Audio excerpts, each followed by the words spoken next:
Pemirsa yang terhormat, kita lanjutkan kisah Wira Darmadi, bab 14.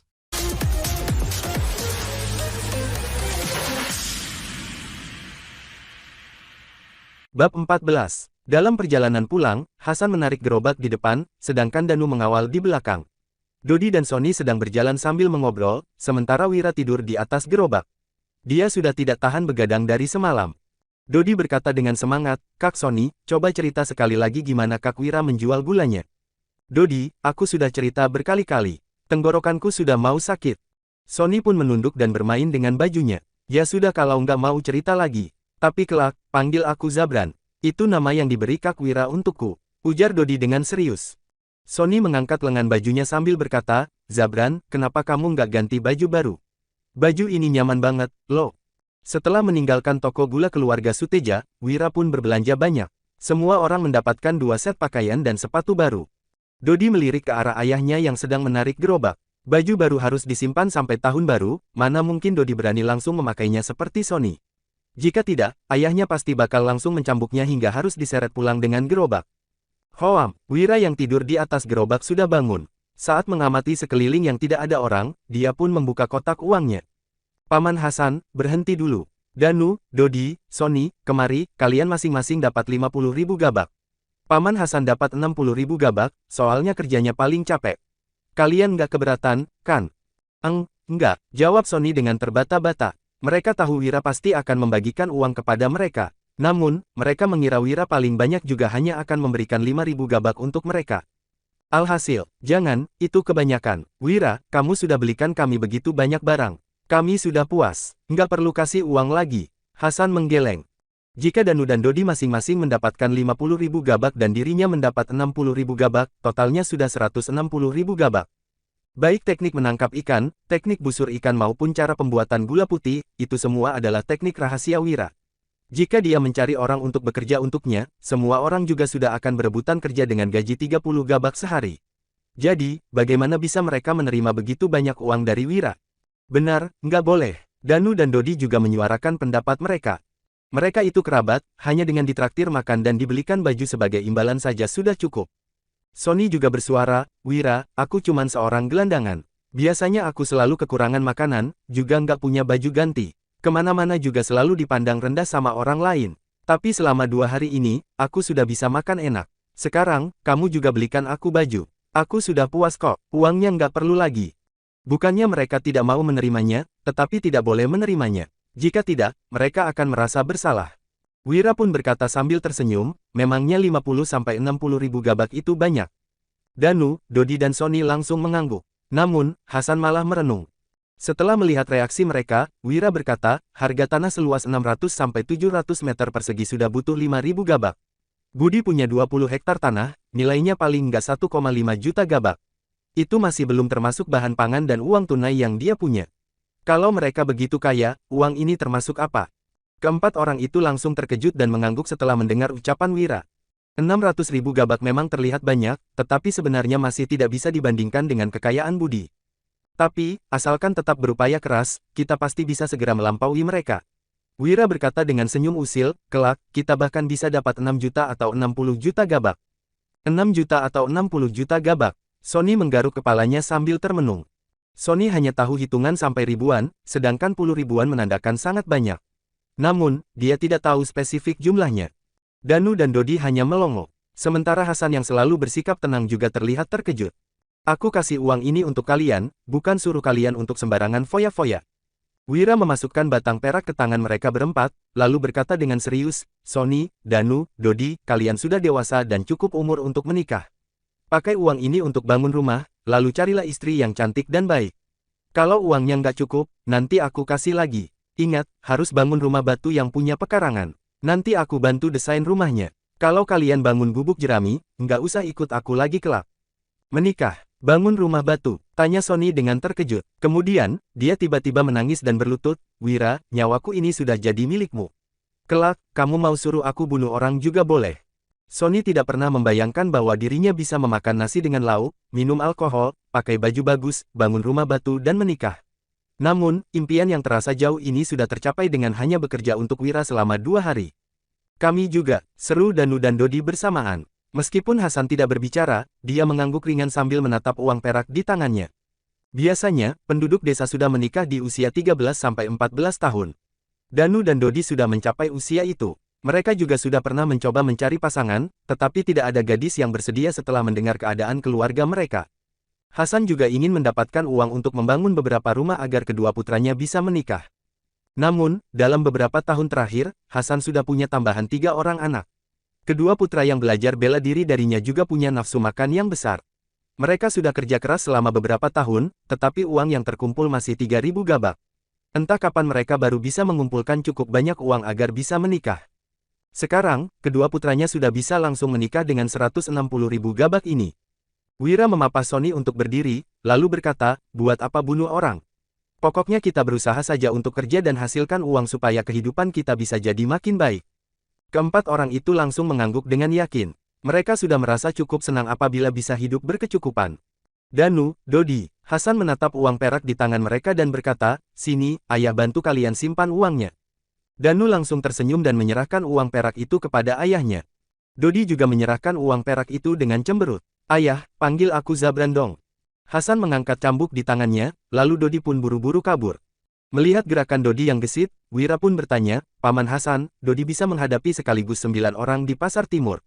Iwan juga bilang dia itu orang yang berlatih bela diri. Apa kamu yang mengajari mereka?"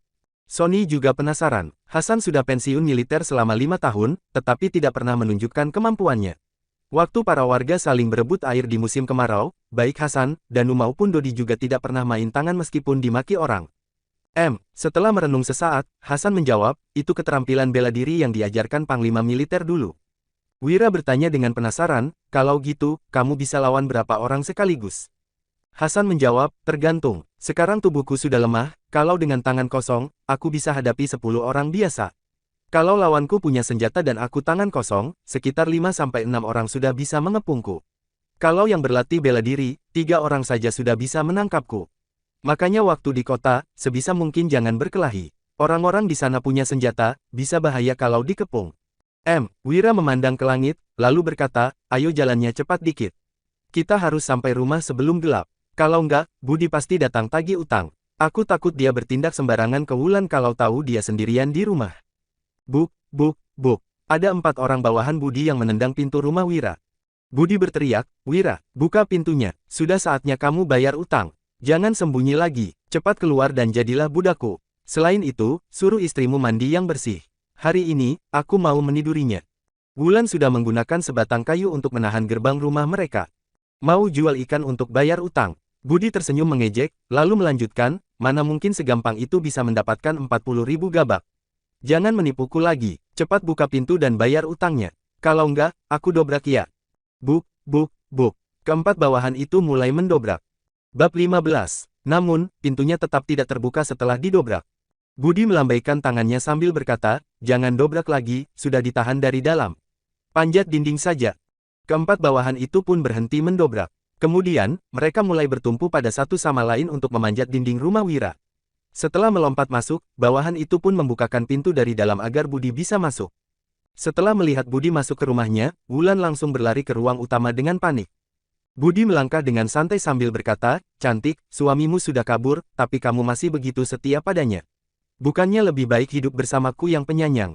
"Suamiku nggak kabur, dia pasti pulang untuk bayar utang. Kamu jangan macam-macam." Wulan menyeret meja di dalam ruang utama untuk menahan pintu.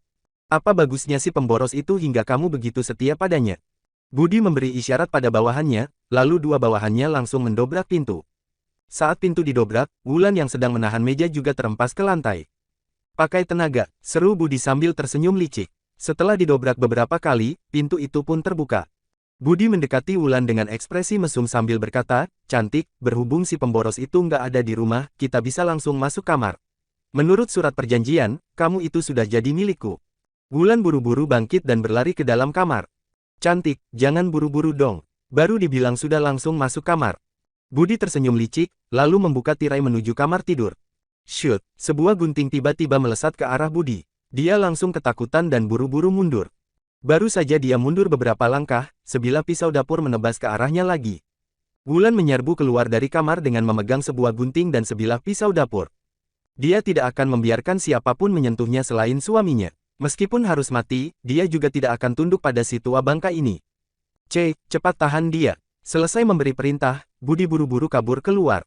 Seorang bawahan melambaikan tongkatnya, lalu pisau dapur dan gunting di tangan Wulan langsung jatuh ke lantai. Kedua bawahan lainnya segera memungut senjata itu. Wulan yang sudah kehilangan senjatanya pun perlahan-lahan mundur sambil menggenggam pergelangan tangannya.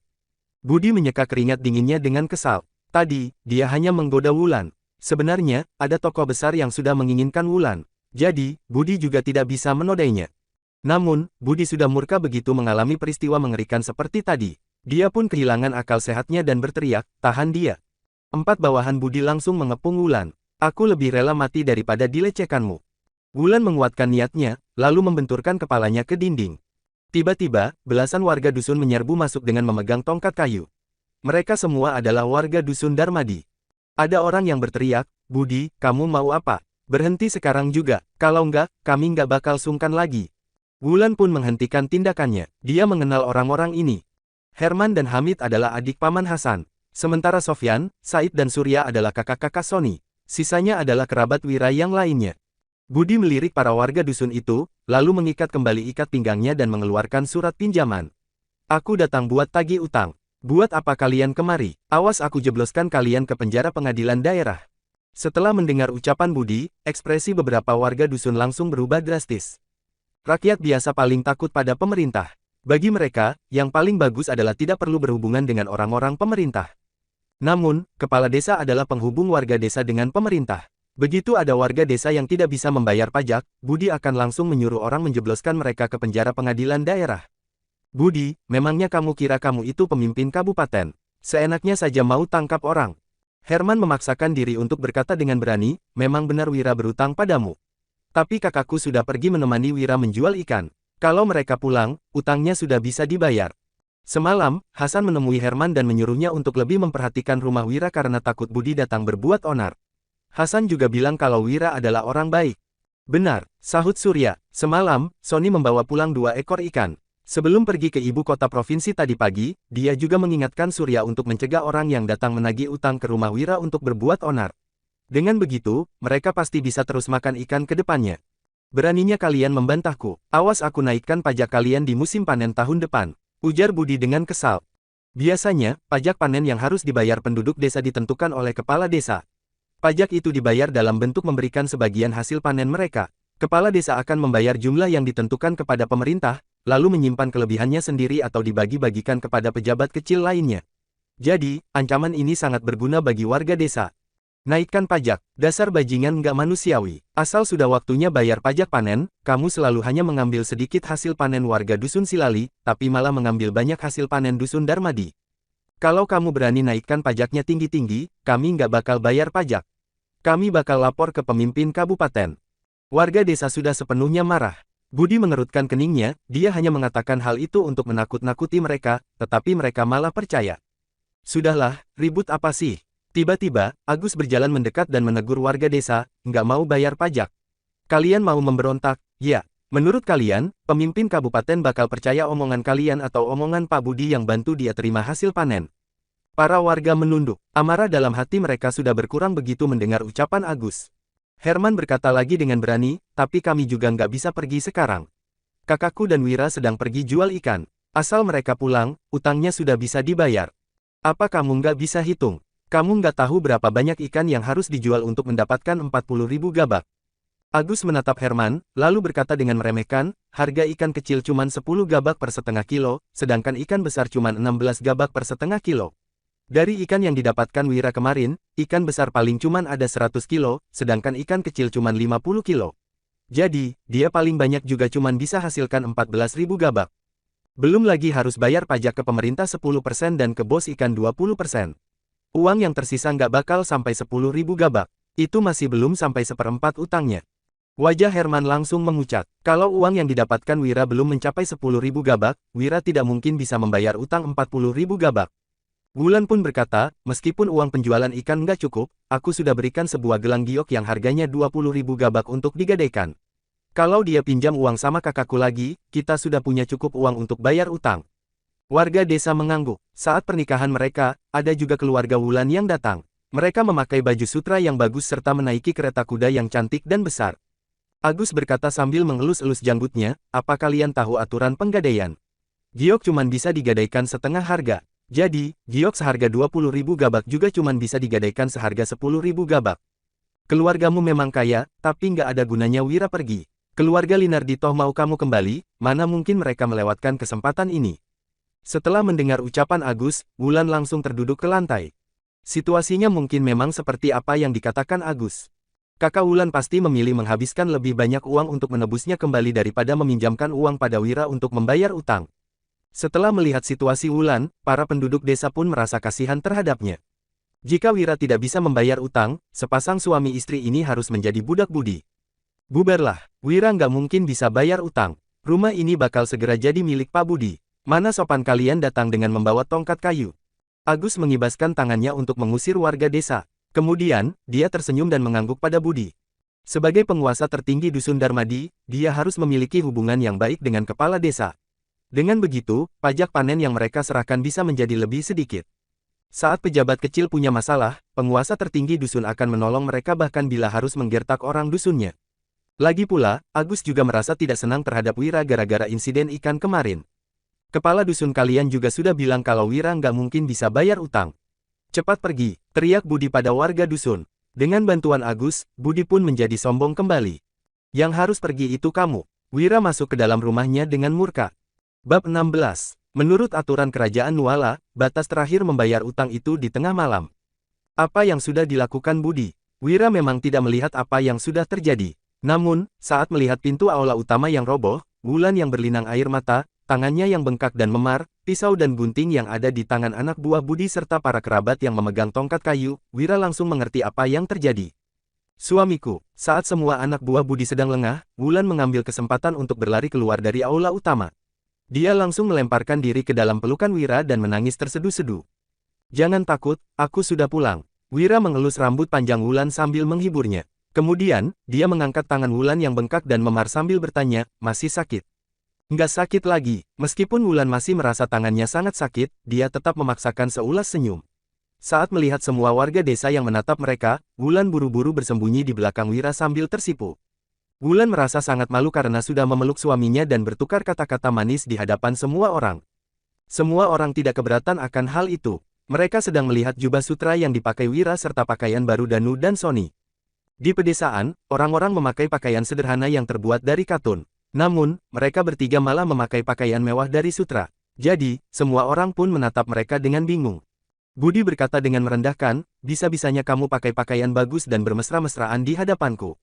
Memangnya 40.000 gabakku sudah terkumpul. Jubah sutra yang dipadu dengan giok dan tas wewangian sudah memakan hampir 10.000 gabak.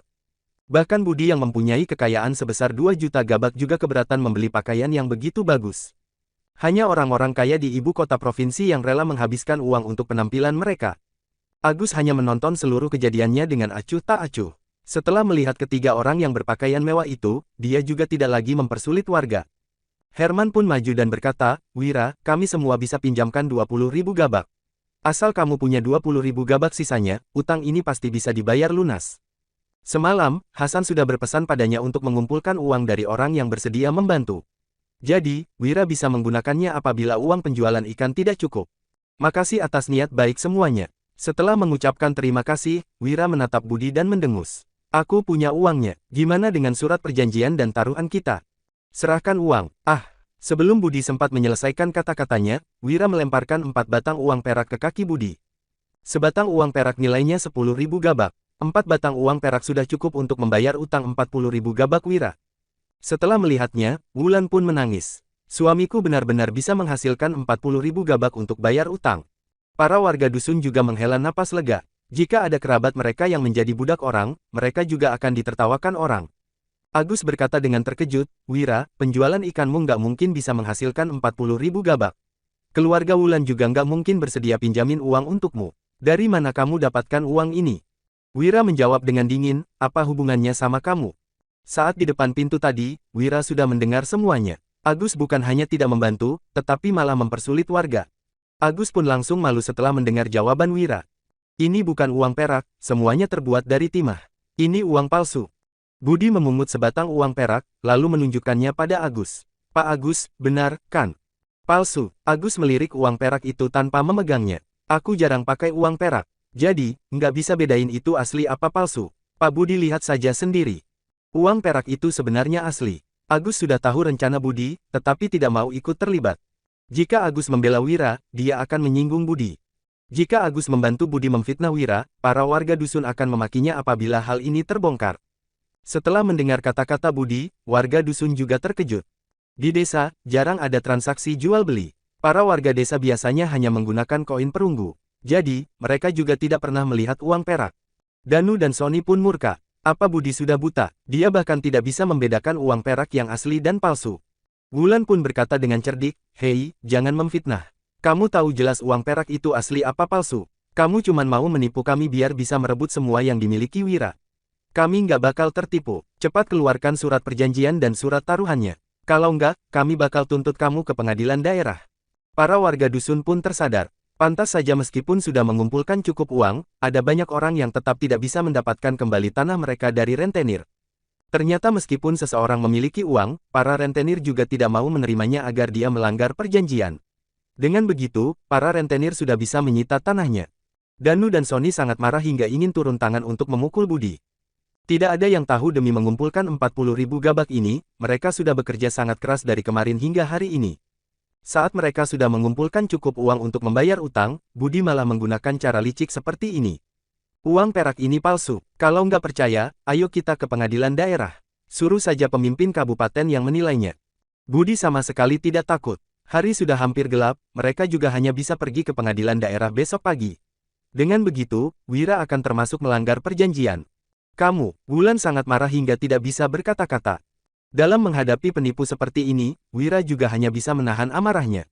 Kalau kamu nggak mau terima uang perak, kamu mau terima apa? Koin perunggu. Budi berkata dengan percaya diri, bayar 40.000 gabak itu dengan koin perunggu. Aku mau kamu bayar utang hari ini juga. Kalau nggak, kamu termasuk melanggar perjanjian. Rumah, tanah, dan istrimu bakal jadi milikku. Kamu juga harus jadi budakku. Setelah mendengar ucapan Budi, Agus pun menggeleng. Dengan koneksi dan karakter Wira, sudah cukup susah baginya untuk mengumpulkan 40.000 gabak. Mana mungkin dia bisa mendapatkan 40.000 gabak koin perunggu dalam sekejap. Hari sudah mau gelap, Wira juga sudah tidak sempat membawa uang perak itu ke kota kecil untuk ditukarkan dengan koin perunggu. Orang yang bisa mengeluarkan 40.000 gabak koin perunggu di dusun ini juga hanya Agus. Jika Wira memohon padanya, dia juga tidak mungkin setuju karena takut menyinggung Budi. Kenapa kamu malah menindas orang? Setelah memahami niat jahat Budi, para warga dusun pun marah besar. Mau koin perunggu? Wira berkata dengan kesal, "Dodi, bawa 40.000 gabak koin perunggu itu kemari." Tadi saat melewati kota kecil, Wira sudah menyuruh Hasan untuk menukarkan 100.000 gabak koin perunggu agar bisa digunakan di dusun. Setelah mendengar ucapan Wira, para warga dusun pun tercengang. "Hei, ini 40.000 gabak koin perunggu. Agak berat, terima yang baik." Dodi membawa sekantong koin perunggu ke dalam rumah, lalu menaruhnya ke tangan Budi dengan marah. Jika tidak dicegah ayahnya, Dodi pasti sudah menghajar Budi. Sebab, Budi benar-benar sudah keterlaluan. Sebuah koin perunggu beratnya 4 gram, 1000 buah sudah 4 kilogram. Jadi, berat 40.000 gabak koin perunggu adalah 160 kilogram. Gubrak, Budi pun jatuh tertimpa koin perunggu itu. Dia langsung berteriak, "Bajingan! Kenapa kalian masih melongo? Cepat papa aku berdiri." Keempat anak buahnya buru-buru menggeser kantong koin yang menimpa Budi dan memapah Budi untuk berdiri. Sekantong koin perunggu itu berjumlah tepat 40.000 gabak. Agus pun tercengang. Jika menambahkan 40.000 gabak uang perak, 40.000 gabak koin perunggu, dan harga pakaian ketiga orang itu, jumlahnya sudah 100.000 gabak. Wulan juga terkejut. Bahkan kalau kakak bersedia membantu, dia juga nggak bakal meminjamkan uang sebanyak ini. Sebenarnya, dari mana Wira mendapatkan uang sebanyak ini? Budi menghitung koin itu berkali-kali hingga langit mulai gelap. Wira mengaitkan jarinya ke arah Budi sambil berkata, "Keluarkan surat perjanjian dan surat taruhannya." Budi masih tidak bersedia mengeluarkannya. "Koin perunggu ini sudah usang, nggak bisa dipakai lagi. Aku nggak mau terima. Kalau kamu mau bayar utang, pakai uang emas." Uang emas tidak dimiliki orang biasa. Bahkan Budi sendiri juga tidak mempunyai uang emas. Kali ini, Wira pasti tidak bisa mengeluarkannya. Agus juga mengangguk. Jangankan Wira, bahkan Agus yang merupakan orang terkaya di dusun juga tidak mempunyai uang emas. Budi jelas-jelas sedang mempersulit Wira. Para warga dusun yang menyadari hal ini pun langsung marah. Kesabaran Dodi juga sudah habis. "Hei, dikasih uang perak, kamu bilang palsu. Dikasih koin perunggu, kamu bilang sudah usang. Sekarang, kamu malah minta uang emas. Aku mau tahu alasan apa lagi yang bakal kamu lontarkan. Kamu memang sengaja nggak mau kasih Kak Wira bayar utang lantaran mau monopoli propertinya, kan? Berani banget kamu menindas Kak Wira. Aku pasti menghajarmu, dasar bajingan. Hajar saja, teriak para warga dusun dalam hati. Budi malah hanya menatap Dodi dengan sinis. Aku ini pejabat pemerintah yang terdaftar. Kalau kamu berani memukulku, kamu bakal dihukum pemimpin kabupaten. Nggak masalah, aku terima. Dodi langsung mengepalkan tangannya dan hendak meninju Budi, tetapi Wira menahannya. Para warga dusun pun melepaskan tongkat kayu yang mereka pegang. Meskipun pejabat seperti Budi bukan termasuk pejabat tinggi, dia tetap merupakan orang pemerintah bagi rakyat jelata. Di kerajaan Nuala, rakyat jelata yang berani memukul orang pemerintah akan dihukum dengan berat. Setelah melihat semua orang terkejut, Budi pun berkata dengan sombong, "Pemboros, matahari sudah mau terbenam. Kalau kamu nggak bisa serahkan uang emas padaku, itu artinya kamu sudah melanggar perjanjian." Agus menggeleng. Wira pasti sudah sangat kesulitan untuk mengumpulkan uang perak dan koin perunggu. Mana mungkin dia punya uang emas. Hari ini, Wira akan sepenuhnya bangkrut dan tidak bisa bangkit lagi. Mau mempersulitku dengan uang emas? Jangan mimpi. Wira pun melemparkan sesuatu ke lantai dengan santai.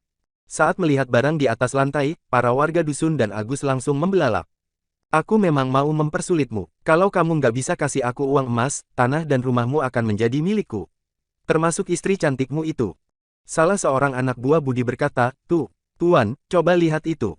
"Lihat apa? Kamu kira yang dia lempar itu benar-benar emas?" cibir Budi.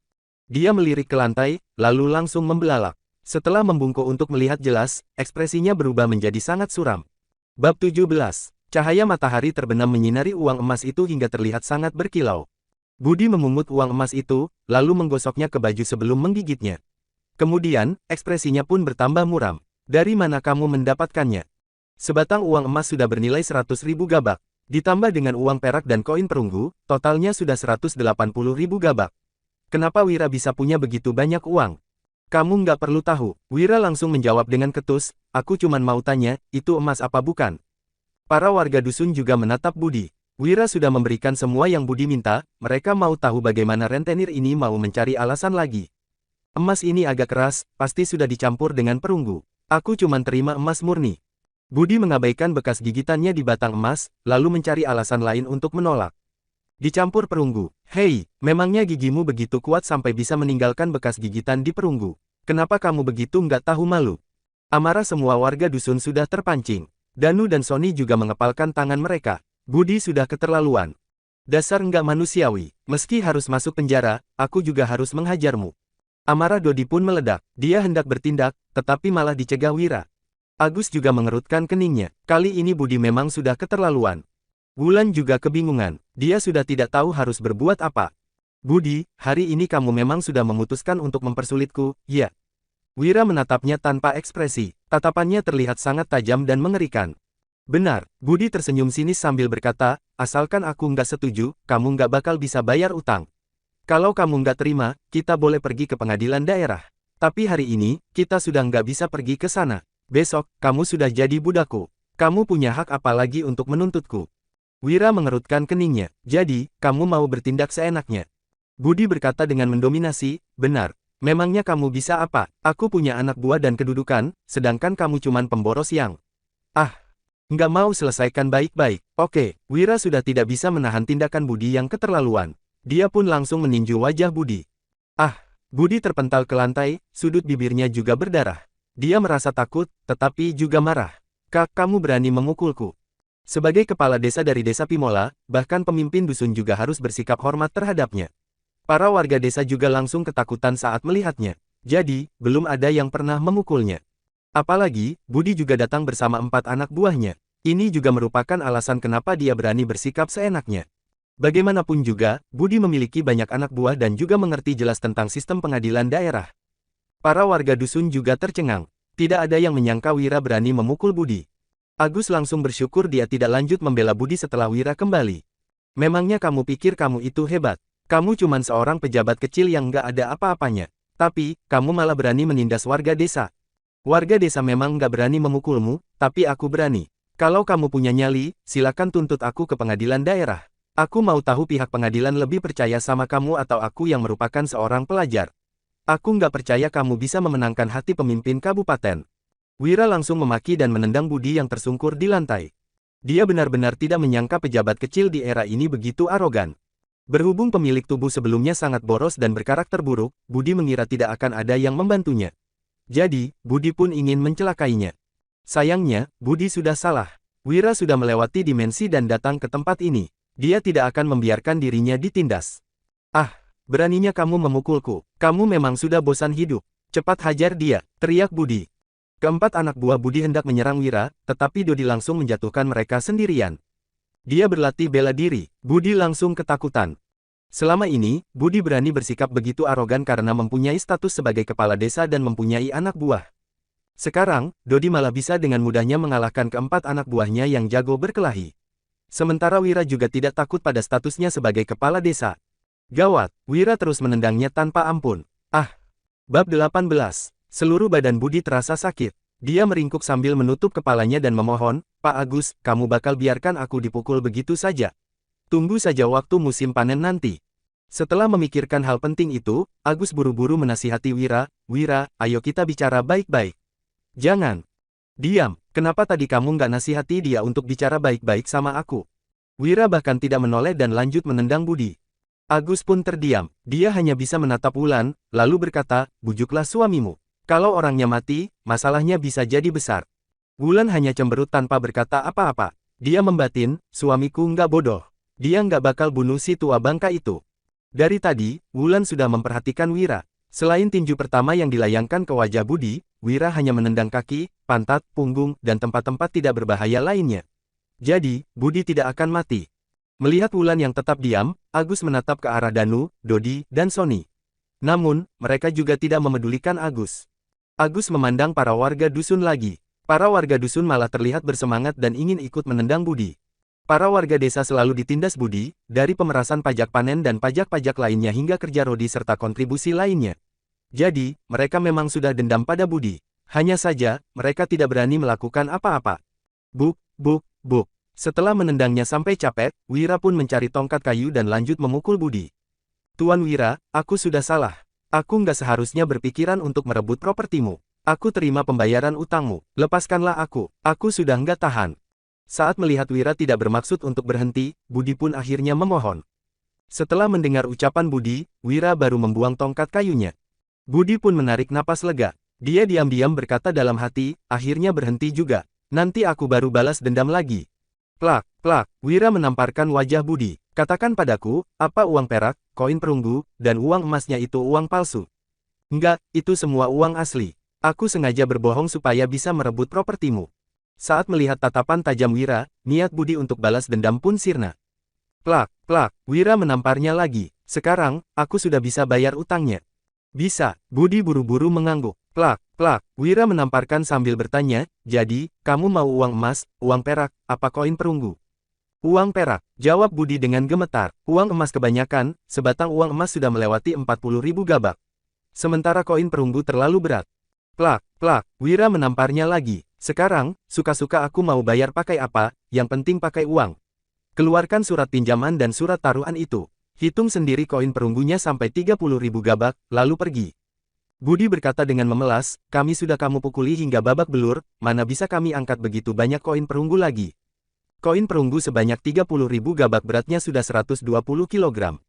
Plak, plak, Wira menamparnya lagi. "Jadi, kamu nggak setuju?" "Setuju, setuju." Berhubung takut dipukul lagi, Budi buru-buru mengeluarkan surat pinjaman dan surat taruhan itu. Kemudian, dia perlahan-lahan bangkit sambil menahan rasa sakit. Wira mencibir, "Kamu memang pantas diberi pelajaran. Cepat bawa uangmu dan pergi dari sini." Budi merasa malu sekaligus marah. Dia langsung menyuruh keempat anak buahnya untuk mengangkat 30.000 gabak koin perunggu itu, lalu berjalan keluar dengan terlatih-tatih. Setelah meninggalkan dusun Darmadi, Budi baru berteriak kesal. Amarahnya sudah sepenuhnya meledak. Budi sudah meminjamkan 30.000 gabak kepada Wira. Alhasil, dia bukan hanya tidak menerima bunga sepeser pun, tetapi malah dipukul hingga babak belur. Setelah mendominasi desa Pimola selama belasan tahun, ini adalah pertama kalinya dia menerima penghinaan yang begitu besar. Budi sudah menerima uang dari Tuan Winarto dari ibu kota provinsi. Apabila gagal menjatuhkan Wira, dia tidak akan bisa mempertanggungjawabkannya kepada Tuan Winarto. Pak Budi, seorang anak buahnya berkata, mau panggil orang dari dusun Silali buat balas dendam. Selama bertahun-tahun, kita nggak pernah ditindas seperti ini. Enggak, memangnya kenapa kalau bisa memukulnya? Aku mau dia jatuh miskin. Aku juga mau dia mati. Kalian cepat pergi jalankan tugas ini. Budi sangat kesal, dia pun merencanakan sebuah rencana buruk. Bab 19. Setelah Budi pergi, sebagian besar warga dusun langsung berhamburan masuk ke rumah Wira hingga halamannya penuh. Selama ini, warga dusun sudah sering ditindas, diancam, dan bahkan dipukul Budi karena masalah pajak serta kerja rodi. Namun, tidak ada seorang pun yang berani memukul Budi hingga dia berteriak minta ampun seperti Wira. Warga dusun pun menatap Wira dengan hormat. Saat melihat wibawa Wira menjadi makin besar di hati warga dusun, Agus pun berkata, "Wira, kamu memang sudah mengalahkan Pak Budi hari ini.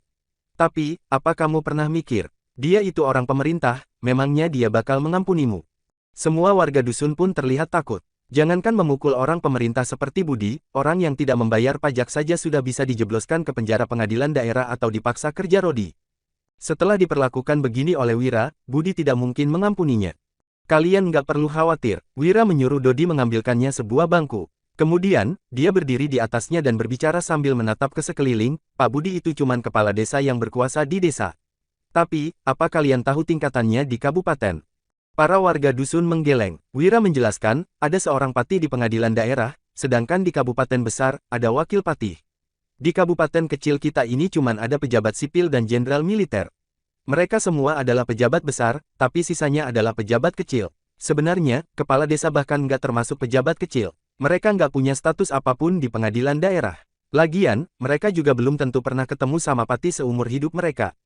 Penduduk desa pun tercengang. Biasanya, Budi selalu menggertak mereka dengan nama pemimpin kabupaten. Budi juga selalu mengatakan bahwa dia bisa dengan mudah mengirim penduduk desa ke militer. Namun, dia ternyata tidak termasuk pejabat di pengadilan daerah. Dia bahkan tidak pernah bertemu dengan pemimpin kabupaten. Selama ini, Budi ternyata hanya berlagak hebat. Setelah mendengar penjelasan Wira, Agus langsung merasa malu. Awalnya, dia mengira Budi bersikap begitu arogan pasti karena memiliki pendukung di pengadilan daerah. Jadi kalau benar-benar ke pengadilan daerah, Budi sama sekali nggak lebih hebat dari Kukok. Wira lanjut bertanya, "Kalian tahu apa yang diperlukan kalau mau mengadu ke pengadilan daerah?" Semua warga dusun menjadi bersemangat. Rakyat jelata rata-rata takut akan segala sesuatu yang berhubungan dengan pemerintah. Mereka pada dasarnya selalu berusaha untuk menghindar dari orang pemerintah. Jadi, mereka tidak begitu mengerti tentang sistem pemerintahan. Apalagi selain uang, pemerintah lebih mementingkan harta daripada nyawa rakyat jelata. Seorang warga dusun yang berpengalaman pun mengeluh dengan kesal. "Benar, hanya ada dua macam pihak berwajib, yang adil atau yang mata duitan." Wira berkata dengan lantang, kalau pemimpin kabupaten adil, Budi nggak mungkin berani pergi ke pengadilan daerah. Dengan perbuatan kejinya hari ini, pergi ke pengadilan daerah sama saja dengan mengantar maut. Para warga dusun mengangguk. Meskipun ada banyak orang yang tidak masuk ke rumah Wira, mereka juga bisa mendengar apa yang diucapkannya dari luar. "Kalau pemimpin kabupaten itu mata duitan," lanjut Wira, "bukannya aku memandang rendah Budi, tapi dia nggak mungkin mengeluarkan lebih dari 10.000 gabak. Nggak peduli berapa banyak uang yang bakal dia habiskan, aku bakal langsung keluarin ratusan ribu gabak." Setelah mendengar ucapan Wira, semua warga dusun langsung tersentak. Uang sebesar 100.000 gabak sudah bisa membeli sekitar 2 hektar tanah. Budi yang begitu pelit pasti tidak rela mengeluarkan uang sebesar itu. Namun, Wira rela. Dia memang benar-benar pemboros. Bahkan berjudi saja bisa kalah sampai puluhan ribu gabak. Jadi, dia pasti rela mengeluarkan lebih banyak uang untuk memenangkan gugatan. Agus juga tersentak. Bahkan sebelum gugatan dimulai, Wira sudah bersiap-siap untuk menghabiskan ratusan ribu gabak. Dia memang benar-benar boros. Intinya, kalau dia berani pergi ke pengadilan daerah, dia juga nggak bisa apa-apa. Kita pasti menang. Wira terlihat sangat percaya diri, seolah-olah masalahnya sudah terselesaikan. Semua warga dusun pun menjadi lega. Setelah mendengar ucapan Wira, mereka tahu bahwa Budi tidak mungkin menang baik dengan cara adil maupun dengan cara menyogok. Sekarang, warga dusun pun merasa Budi, si tiran lokal itu sudah tidak sehebat dulu.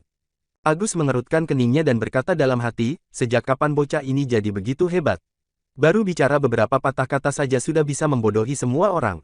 Wira berkata lagi, "Hari ini, kalian semua sudah membantu keluargaku yang mendapat masalah. Aku sangat berterima kasih pada kalian." Herman, Sofyan, dan belasan orang lainnya pun terlihat bangga. Sementara warga dusun lainnya yang tidak berani masuk ke rumah Wira malah terlihat malu. "Untuk berterima kasih atas bantuan kalian dan juga agar semua orang bisa hidup lebih baik, aku putuskan untuk membentuk tim penangkap ikan. Pilihlah satu orang dari setiap keluarga untuk berpartisipasi. Paman Hasan jadi ketuanya, sedangkan Sony, Danu, dan Dodi jadi wakil ketua, ujar Wira. Hasan terlihat tenang, sementara Sony membusungkan dadanya dan mengaitkan tangannya di punggung. Dia sudah menunjukkan sikap seperti wakil ketua. Danu mengangguk pada semua orang yang terlihat iri, sedangkan Dodi hanya meringis pada semuanya. Semua warga dusun sangat antusias. Dalam 2 hari ini, mereka sudah memikirkan cara untuk bisa bergabung dengan tim penangkap ikan Wira. Wira berkata, sekarang, mari kita bicarakan soal upahnya. Tiap bulan, Paman Hasan dapat 4.000 gabak. Sementara Danu, Dodi, dan Sony dapat 3.000 gabak. Para kerabat yang membela Wulan sore tadi dapat 2.000 gabak, sisanya dapat 1.000 gabak. Di akhir bulan, aku bakal menilai kinerja kalian. Setelah dikurangi dengan pengeluaran, 30% pendapatan penjualan akan kujadikan bonus. Orang yang kinerja makin bagus bakal dapat bonus makin banyak. Hasan, Danu, Dodi, dan Sony langsung tercengang setelah mendengar ucapan Wira. Wira hanya menggunakan posisi ketua dan wakil ketua sebagai alasan untuk membedakan tingkatan gaji mereka. Herman, Hamid, Sofyan, Said, Surya, dan Danur yang datang membantu Wulan pun langsung bersemangat. Dalam sebulan, mereka sudah bisa menghasilkan 2.000 gabak. Dengan begitu, mereka sudah bisa menghasilkan 24.000 gabak dalam setahun. Itu masih belum termasuk bonus.